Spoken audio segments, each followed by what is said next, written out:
ખેડા જિલ્લામાં આવેલ નડિયાદ મહાનગરપાલિકાની સિટી બસના મુદ્દે જિલ્લા કોંગ્રેસે આપ્યું આવેદનપત્ર। ખેડા સાંસદ અને ધારાસભ્યો દ્વારા કરવામાં આવ્યો હતો પ્રારંભ।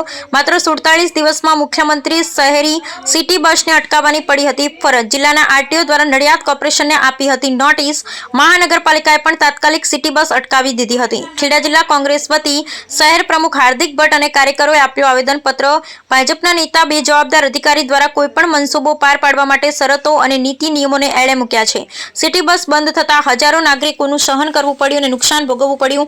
નિયમો સાથે ચાલુ કરવામાં આવશે તેવી હૈયાધારણા કમિશનર દ્વારા આપવામાં આવી, જ્યારે પાથરણા વાળાના મુદ્દે પણ સ્થળો દર્શાવી ગરીબ લોકોને રોજી પૂરી પાડવા કમિશનરને સૂચન કર્યા। બ્યુરો રિપોર્ટ વિજય સિસોડા।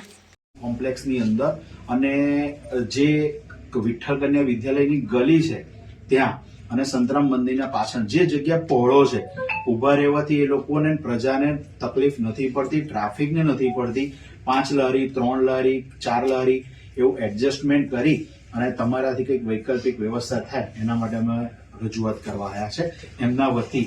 અને બીજું સાહેબ, આ 63 દિવસમાં જ આ સિટી બસ જે બંધ થઈ ગઈ એના માટેનું એક આવેદન છે કે ભાઈ ચાલુ સરકારના સત્તા ઉપરના નેતાઓ અને 12મા મહિનાની 25 તારીખે શરૂ કરવામાં આવેલી સિટી બસ 63 દિવસની અંદર જ આજે જ્યારે બંધ થઈ ગઈ એટલે અમે નડિયાદ મહાનગરપાલિકા મ્યુનિસિપલ કમિશનર સાહેબને રજૂઆત કરવા આવ્યા છે કે પ્રજાના હિતમાં જે સિટી બસ સેવા બંધ થઈ ગઈ છે તે તાત્કાલિક શરૂ કરવામાં આવે।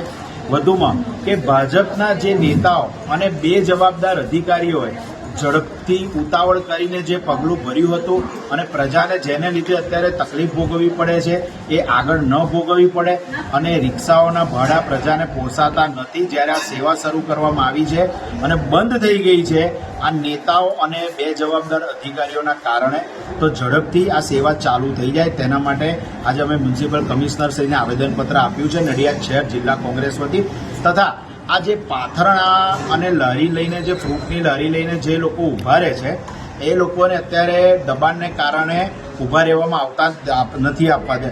ટ્રાફિકની સમસ્યાને કારણે જે નડિયાદ મ્યુનિસિપલ કમિશનરે જે પગલું લીધું છે તેને અમે આવકારીએ છીએ, પરંતુ વૈકલ્પિક વ્યવસ્થા એટલે કે ધારો કે અત્યારે 17 મહિના માટે વૈશાલી ગરનાળું બંધ છે, ત્યાં આગળ 10-12 લારી, વિઠ્ઠલ કન્યા વિદ્યાલયવાળા રોડ ઉપર 10-12 લારી, સંતરામ નિલયમ કોમ્પ્લેક્સમાં હાલમાં